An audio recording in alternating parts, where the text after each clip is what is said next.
Hello. Hello, मैं Diana बोल रही हूँ। मैं वो कोई बात नहीं, नाम बोलना ज़रूरी नहीं है, लेकिन अपनी प्रॉब्लम खुलकर बोलो। मैं एक शादीशुदा औरत हूँ और मुझे एक बच्चा भी है, लेकिन मैं एक दूसरे आदमी से अट्रैक्टेड हूँ और वो आदमी भी मैरिड है, राइट? जी। और तुम गिल्टी फील कर रही हो? बहुत ज़्यादा। सिर्फ अट्रैक्शन फील कर रही हो या बात आगे बढ़ चुकी है? अट्रैक्शन तो बहुत हाई है, कभी भी कुछ भी हो सकता है। तुम नहीं चाहोगी तो नहीं होगा। प्लीज़ मुझे एडवाइस करो, कैसे? अपने हस्बैंड से प्यार करती हो दिल से? करती हूँ, दिल से करती हूँ। तो फिर जितनी जल्दी हो सके उस दूसरे आदमी को भूल जाओ। कोई जिस्मानी अट्रैक्शन सच्चे प्यार से बढ़कर नहीं हो सकता। मैं मानती हूँ डायना, लेकिन मुझे लगता है कि मैं कमज़ोर पड़ जाऊंगी। इतना समझ लो, एक बार जिस्मानी संबंध जोड़ोगी तो काफी कुछ टूट जाएगा। चंद लम्हों के सुकून के लिए सारी जिंदगी दांव पर लगाओगी?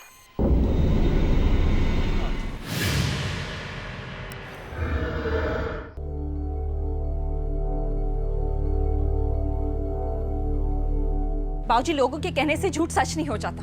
बेटी, हर कोई तुम्हारे और उस मयूर के बारे में हमें खुलेआम ताने मार रहा है। हाँ, तो मयूर मेरे कॉलेज का दोस्त है, बस, और कुछ भी नहीं। सब तब भी ताने मारते थे कि जब मेरे मन में कोई खोट नहीं, तो आप लोग क्यों नहीं मेरी बात सुन रहे हो? बहुत दोस्ती अपनी जगह, पर वो तुम्हें अकेले में मिलने क्यों आया था? हम दोनों अंबाजी के दर्शन के लिए गए थे। तुम्हारा पति दुकान पर था, बच्चा स्कूल में था, तुम घर में अकेली थी। क्या ये ठीक लगता है? बा, मुझे मनीषा ने बताया था कि मयूर राजकोट आया हुआ है और उससे मिलने के लिए आने वाला है।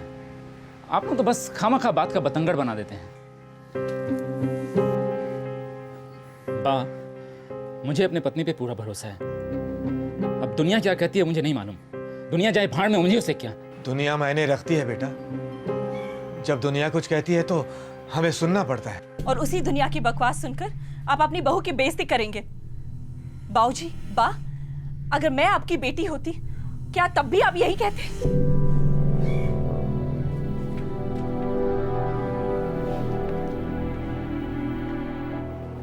बेटा, घाव ताजा हो तभी उसे दबा देना चाहिए। नासूर बन जाए तो बचना मुश्किल हो जाता है।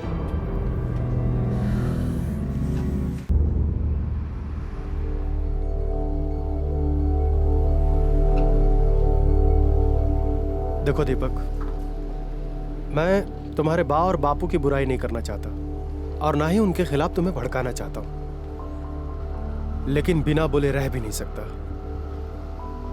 उन्हें शक करने की आदत हो गई है और मुझे तो लगता है उन्हें शक करने में मजा आने लगा है। लेकिन देवेन भाई, मैं करूं तो करूं क्या?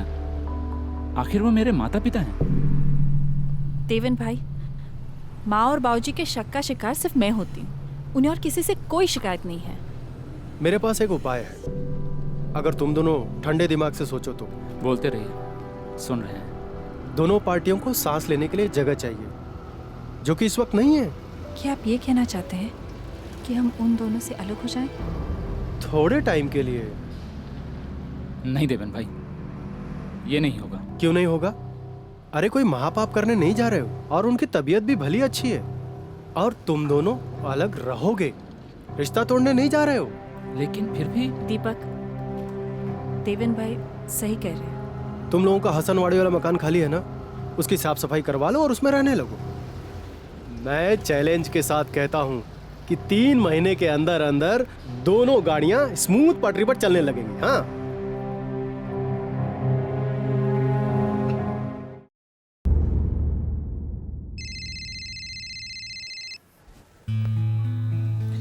हेलो। हाँ, एक मिनट।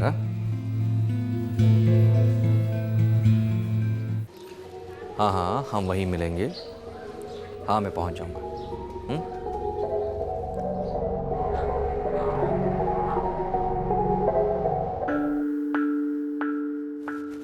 अच्छा सुनो, मुझे आने में आज लेट हो जाएगा। कहाँ जा रहे हो? एक काम है अर्जेंट। श्वेता तैयार हो गई? हो रही है। तो क्या अर्जेंट काम है आज? बस है।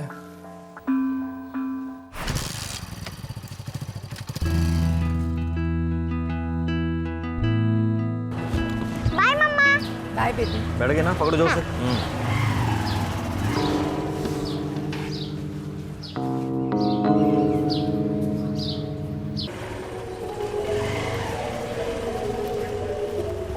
कल्पेश, हाँ बड़ा भाई। यहाँ भाई।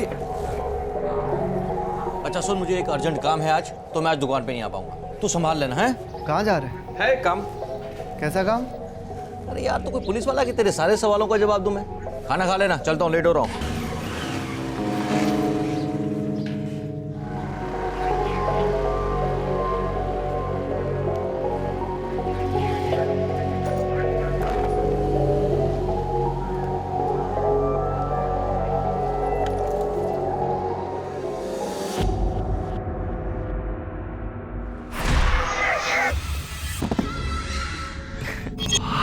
अरे ये क्या हो रहा है, बता भी दो।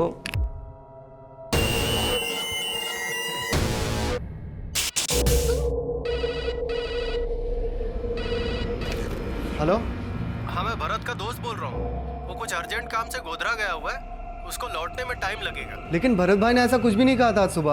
आप कह रहा है ना मेरे जरिए। हेलो पर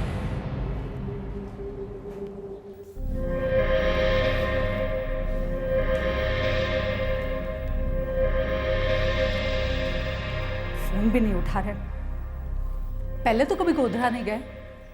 वहां क्या बिजनेस का काम होता है आप लोगों का?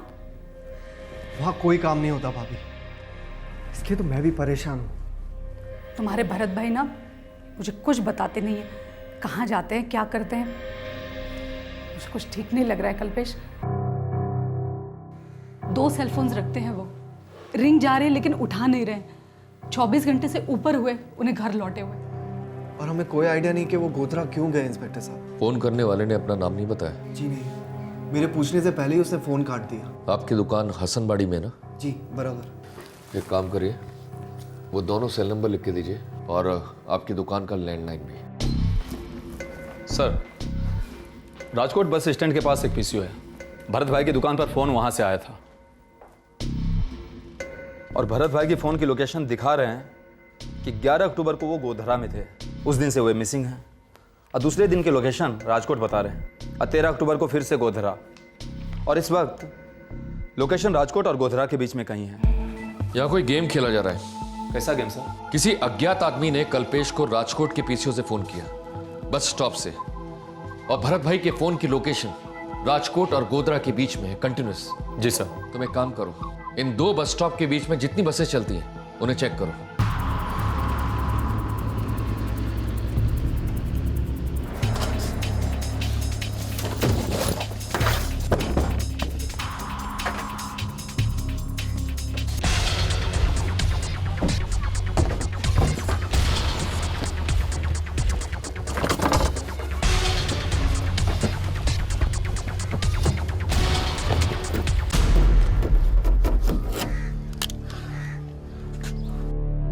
सर, राजकोट और गोधरा के बीच में रोज 6 बसें चलती है और ये दोनों सेलफोन शाम के 5 बजे वाली बस में मिले। दोनों साइलेंट मोड पे रखे हुए थे। भरत भाई सुबह अपने घर से 10:30 बजे निकले और उनकी वाइफ रसिका बेन ने शाम के 6 बजे से लेकर 12 बजे तक में 27 मिस कॉल किए।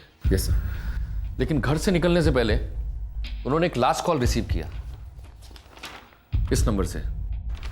इस नंबर का पता करो। Yes sir. एक पेट्रोल भेजो राजकोट और गोधरा रोड पर, मोटरसाइकिल ढूंढो। मुझे पूरा डाउट है भरत भाई राजकोट छोड़कर गया ही नहीं।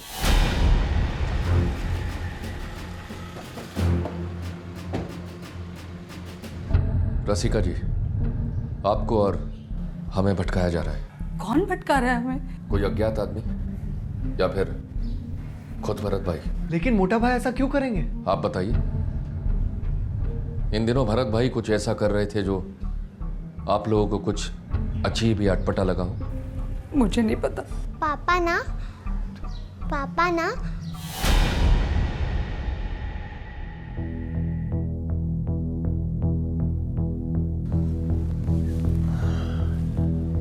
बोलो बेटा, आप कुछ पापा के बारे में कहना चाह रहे थे ना?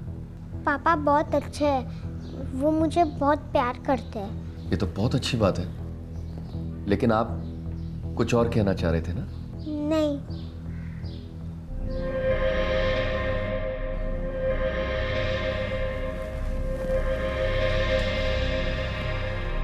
रसिका जी, भरत भाई हमारे लिए सिर्फ एक केस है। आपके लिए क्या मायने रखते हैं ये हम नहीं जानते, लेकिन इतना जरूर कहूंगा, झूठ बोलने से किसी का भला नहीं हुआ। सर, राजकोट में सिटी में भी चेकिंग की, भरत भाई की बाइक मिल ही नहीं रही है। अच्छा, फोन नंबर किसका है बता किया? Yes sir.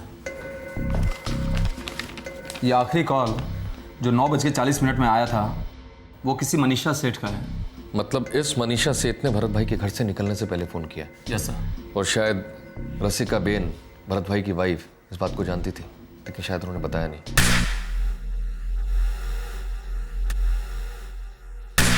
इस मनीषा सेठ को कांटेक्ट करो, कहो हमें उनसे बात करनी है। जी, मैं भरत भाई को जानती हूँ। उनकी आइसक्रीम की दुकान हमारे मोबाइल की दुकान के पास में ही है।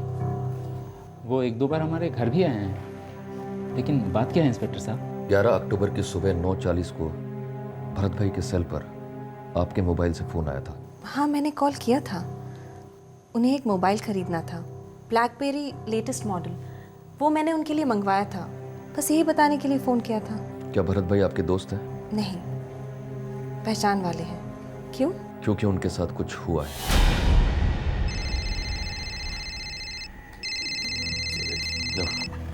सर, मनीषा ने मुझे बताया था कि भरत भाई मोबाइल लेने के लिए आने वाले हैं, लेकिन वो आए ही नहीं। सर, भरत भाई की बाइक मिली न्यारी डैम के पास।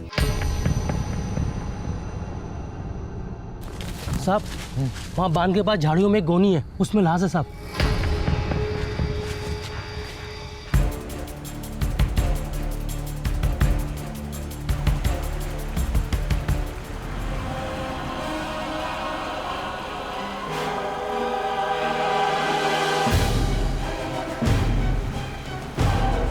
गला घोटा गया है किसी वायर या रस्सी से। मौत की टाइमिंग? मिनिमम 72 घंटे, एक्चुअली 3 दिन, और बॉडी काफ़ी सड़ चुकी है। Makwana, yes sir. मुझे ऐसा लग रहा है कि इस केस में कई लोग झूठ बोल रहे हैं। तुम एक काम करो, मनीषा सेठ की सारी हिस्ट्री निकालो।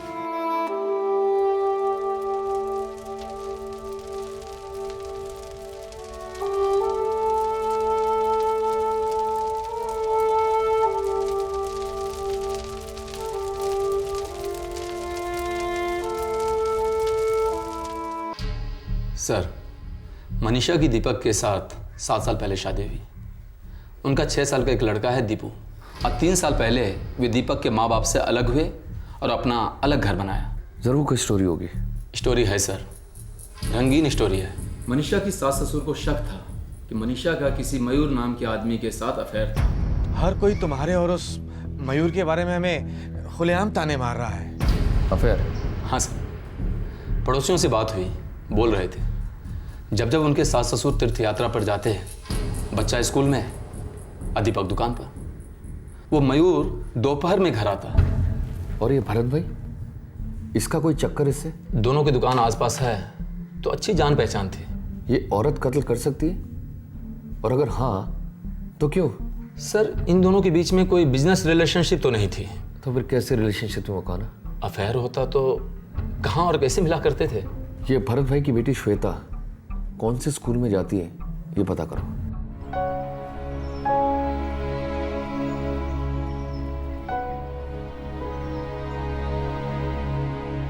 हेलो बेटा, ये आपके लिए। अच्छा बेटा, आप उस दिन अपने पापा के बारे में कुछ बताने वाले थे ना? आपकी मम्मा ने रोक दिया था, करेक्ट? रॉन्ग, मुझे कुछ नहीं कहना था। देखो बेटा, आपके पापा के साथ किसी ने बहुत बुरा किया है। आप नहीं चाहते हम उन बुरे लोगों को पकड़े और उन्हें सजा दें? देखो बेटा, तुम्हारे पापा ने कुछ गलत काम किया हो तो कोई बात नहीं, हम उन बुरे लोगों को पकड़ना चाहते हैं जिन्होंने आपके पापा को भगवान के पास भेजा है। आपको हमारी मदद करनी होगी बेटा। अंकल, जब भी मैं पापा के साथ दुकान में जाती थी ना, हाँ? तभी पापा मुझे एक आंटी के घर लेके जाते थे। वो आंटी का घर कहाँ है बेटा?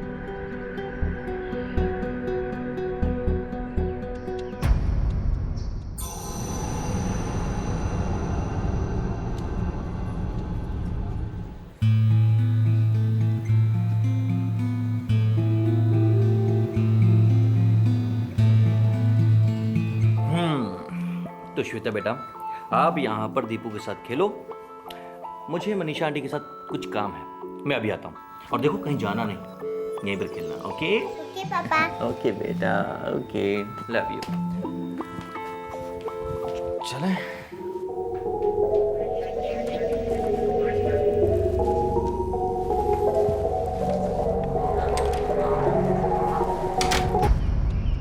क्या पापा रोज जाते थे वहाँ? नहीं, जब भी मैं दुकान में जाती थी ना तब भी जाते थे। थैंक यू बेटा, जाओ।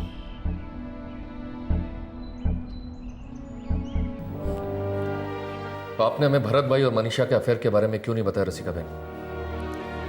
मुझे नहीं पता किसी अफेयर के बारे में। झूठ बोलना बंद कीजिए। मैं झूठ नहीं बोल रही, मुझे सिर्फ इतना पता है कि वो किसी औरत के साथ फोन पर बात करते थे। आपको कभी शक नहीं हुआ? हुआ, पर मुझे नहीं पता था कैसे पूछूं। रोज सोचती थी पूछूंगी, पर कभी हिम्मत ही नहीं हुई सच सुनने की। आपको लगता है भरत भाई का खून मनीषा सेठ ने किया है? सर, कल्पेश का ट्रैक रिकॉर्ड साफ है। वो भरत का चचेरा भाई है और सालों से वो दोनों साथ में बिजनेस करते हैं। भरत की पत्नी रसिका, वो अपने पति को नहीं मरवाएगी, तो बची मनीषा सेठ, वही है हमारी मुख्य आरोपी। मुझे भी उस मयूर वाले एंगल पे कुछ पॉसिबिलिटी लगती है। ले आओ उसे, उसी से पूछताछ कर लेते हैं। एक खौफनाक कत्ल और एक नाजायज रिश्तों का पिटारा, कई गड़े मुर्दे उखड़ने का इंतजार कर रहे थे। ये गड़े मुर्दे गवाह थे एक कटु सत्य के।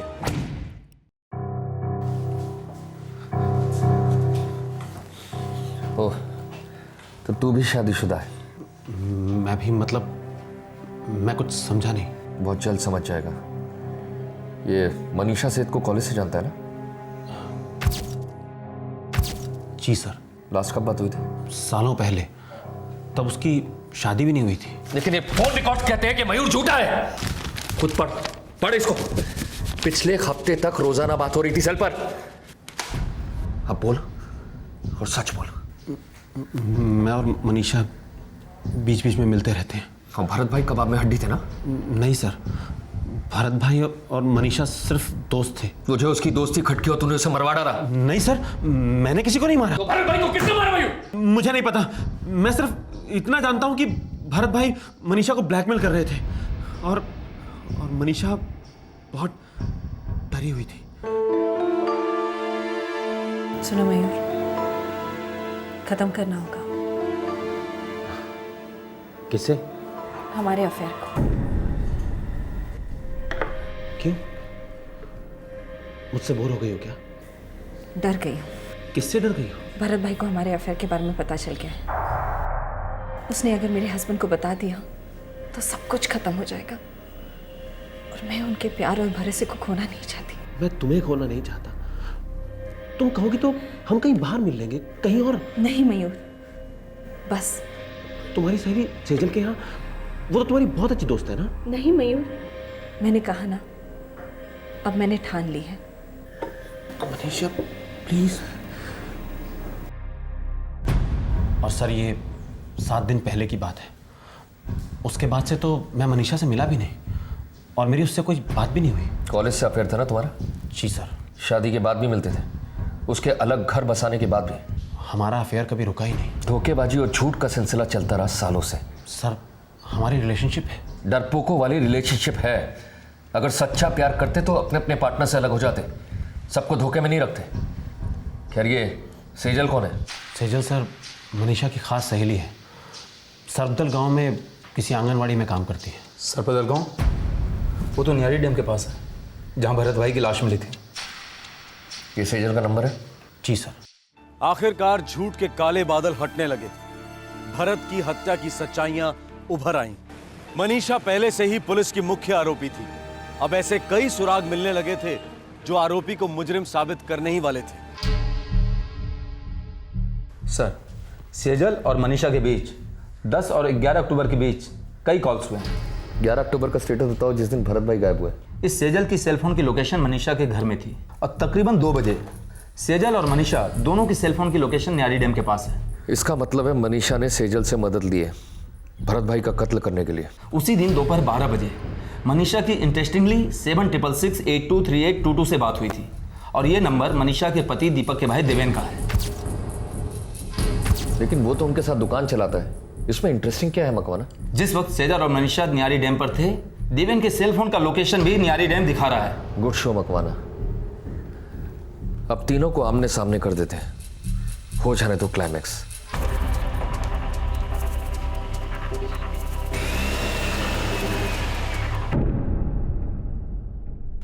मैं भरत भाई को सिर्फ जानती थी, कोई लेना देना नहीं था। काफी लिया दिया गया मिसेस मनीषा, वरना वो आदमी मयूर का नाम लेकर आपको ब्लैकमेल क्यों करता? अब ये नहीं कहिएगा कौन मयूर। मनीषा जी, आपको मैं देवेन और सेजल से इंट्रोड्यूस करा देता हूं। मैंने आप तीनों को यहां किसी कॉलोनी की एनुअल मीटिंग के लिए नहीं बुलाया। एक कत्ल हुआ है और हमारे पास ये ठोस सबूत है कि आप तीनों ने मिलकर ये कत्ल किया है।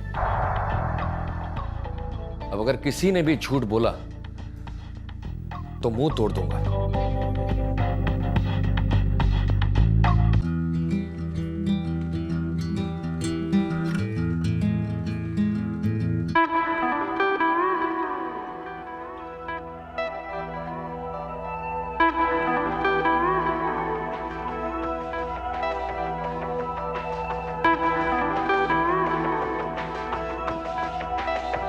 मैं भरत से दुकान पे मिली थी और हम दोस्त बने। दोस्त? हाँ दोस्त। आकर्षण था आपस में? हाँ था, पर उससे ज्यादा मैं कुछ नहीं करना चाहती थी। लेकिन भरत तो बहुत कुछ चाहता था आपसे।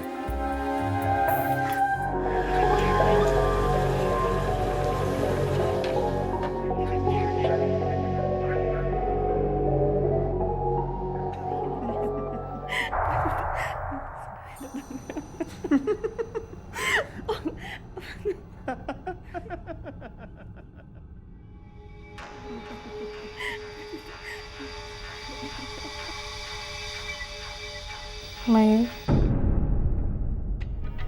तुम भी निकलो, दीपू के स्कूल से आने का टाइम हो रहा है।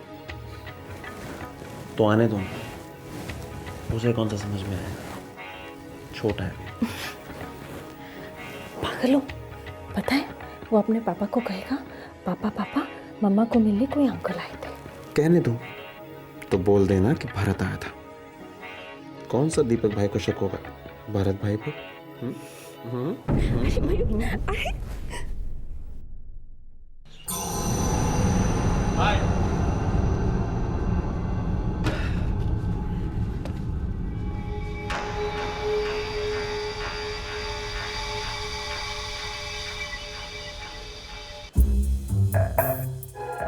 भरत को मेरे और मयूर के रिश्ते के बारे में पता चल गया था। वो ये जानता था कि मैंने दीपक से ये बात छुपा के रखी है।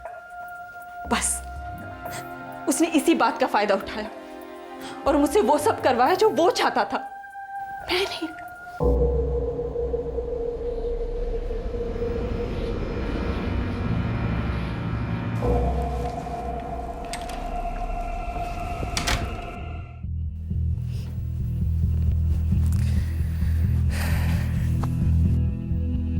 तुम्हें जो मुझसे चाहिए था वो तुम्हें मिल गया। अब तुम्हारे और मेरे बीच में कुछ नहीं होगा। मनीषा, यार ये तो जाती हुई ना। हा? अब देखो, दीपक की पीठ के पीछे तुम इतने सालों तक मयूर के साथ मस्ती मारती आई हो, है ना? अब मयूर की पीठ के पीछे थोड़ी सी मस्ती हम लोग भी कर लेते, क्यों? ठीक है ना? उफ मनीषा, तू पागल हो गई है क्या? मयूर को पाने के लिए मैं कुछ भी कर सकती हूँ। सेजल, तू जानती हूँ मेरा पहला प्यार है। और शादी की अग्नि में पहले वाले सारे प्यार जलाने पड़ते हैं। ओ बस कर, फालतू के लेक्चर मत दे मुझे। तो क्या करूँ? हाँ देख, तूने अपने आप को कैसी मुसीबत में डाल ली है। वो भरत भाई तुझे लगातार ब्लैकमेल करता रहेगा। हाँ यार, वो बार बार मिलने की बात करता है।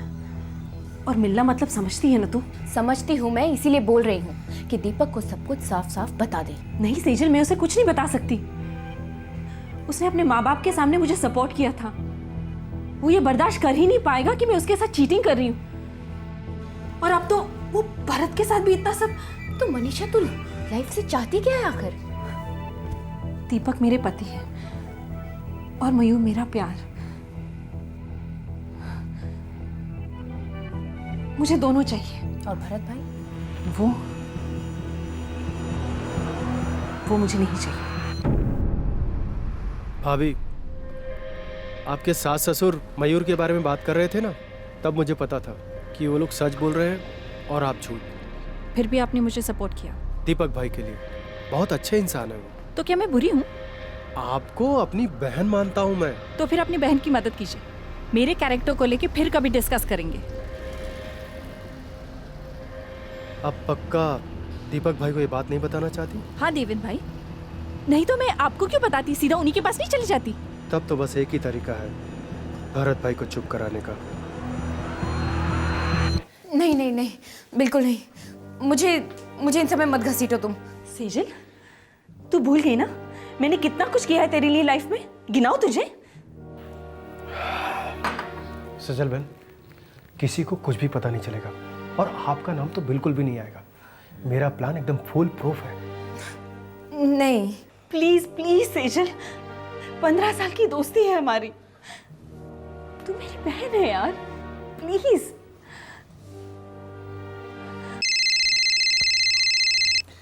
हेलो। हाँ, एक मिनट। हाँ, देखो भरत, तुम्हें जो मुझसे चाहिए वो मेरी फ्रेंड सेजल करेगी। अरे वाह, मेरी तो निकल पड़ी। पहले तुम्हारी दोस्त के साथ और उसके बाद तुम्हारे साथ। मेरे साथ नहीं, मेरी फ्रेंड भी ये सब कुछ मेरी शादी बचाने के लिए कर रही है। उसके साथ तुम्हें जो भी कुछ करना है एक बार करके हम दोनों को बख्श दो। अरे अच्छा बाबा, अच्छा, मैं कोई लालची भेड़िया थोड़ी ना। अच्छा ये बताओ, कब और कहाँ? मेरी फ्रेंड इस वक्त मेरे घर पे है, तुम्हारा इंतजार कर रही है। बस मैं पहुंच रहा हूँ। ये मनीषा मुझे लल्लू समझ रही है। अपनी सहेली को आगे करके मेरे हाथ से फिसलने की कोशिश कर रही है। नादान है।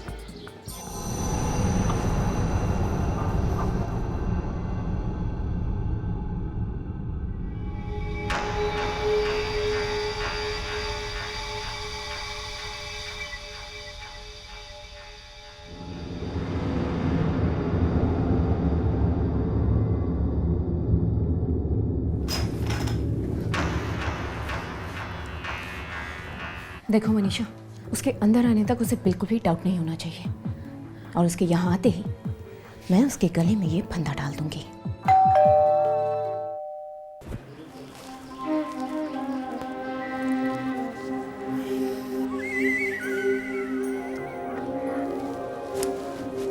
कहाँ है तुम्हारी सहेली?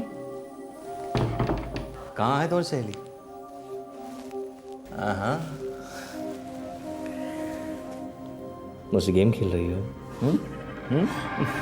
यकीन मानो, इस गेम में तुम्हें डबल मजा आएगा। जरूर आएगा,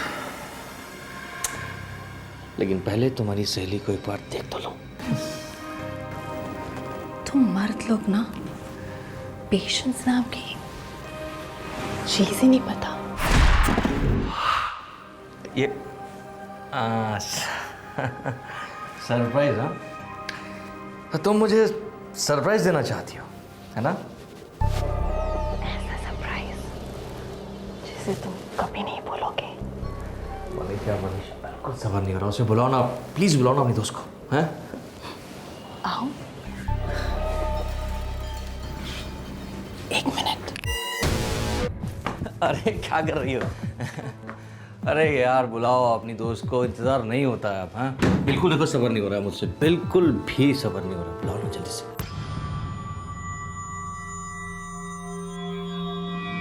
बुलाओ ना। अरे क्या कर रही हो? बुलाओ ना उसे। मनीषा तुम, अरे ये क्या है? कहीं मुझे मारने वारने का प्रोग्राम तो नहीं बना रखा तुमने? हाँ, तुम तो खुशी से ही मर जाओगे। देवेन भाई, खत्म हो गया भरत। अब बोलिए।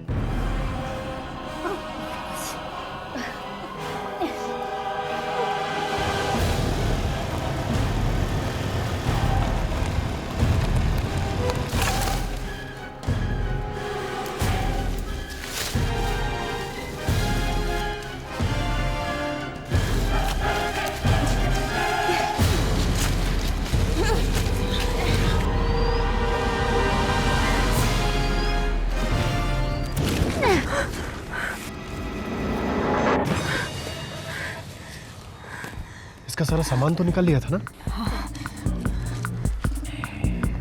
अब इसे राजकोट के बाहर पार्सल कर देंगे।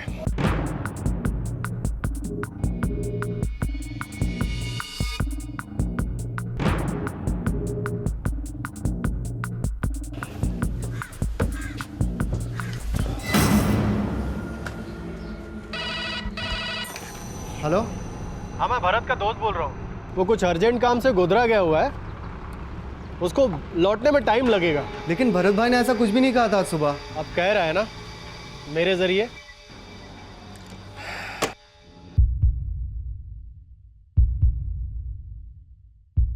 एक अफेयर छुपाने के लिए तुमने कितनी जिंदगियां बर्बाद की मनीषा।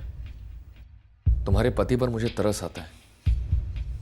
और तुम दोनों कैसे दोस्त हो? एक बार भी इसके मासूम बच्चे दीपू के बारे में नहीं सोचा? ऐसा भी क्या डरना रसिका जी? आप जानते थे कि आपके पति कुछ गलत कर रहे हैं, फिर आपने उन्हें रोका क्यों नहीं? आप औरत नहीं है ना, आप नहीं समझेंगे। क्या नहीं समझूंगा? यही कि बेसहारा औरतों की मजबूरी उनकी खामोशी में बयां होती है। हम सच जानकर भी कुछ रोक नहीं सकते, बदल नहीं सकते, तो फिर ऐसा कड़वा सच जाने क्यों?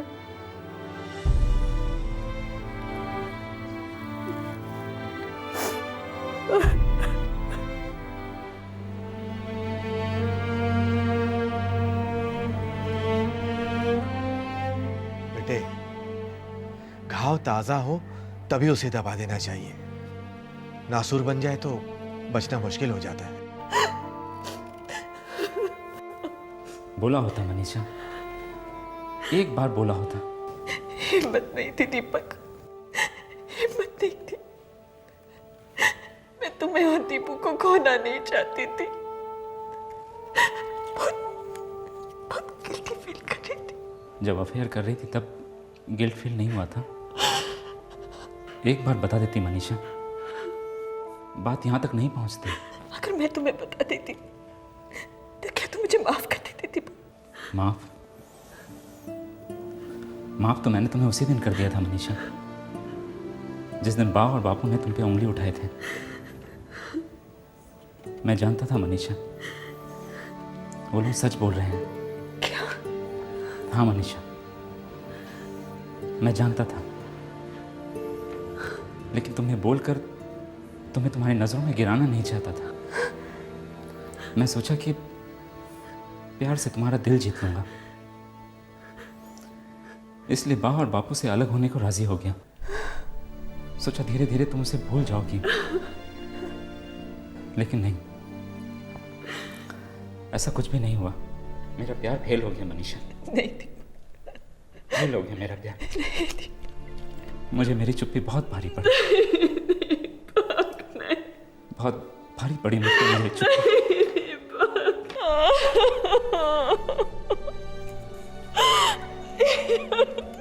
दो बालिग लोग आपस में जो भी करते हैं उसे उनका निजी मामला कहा जाता है।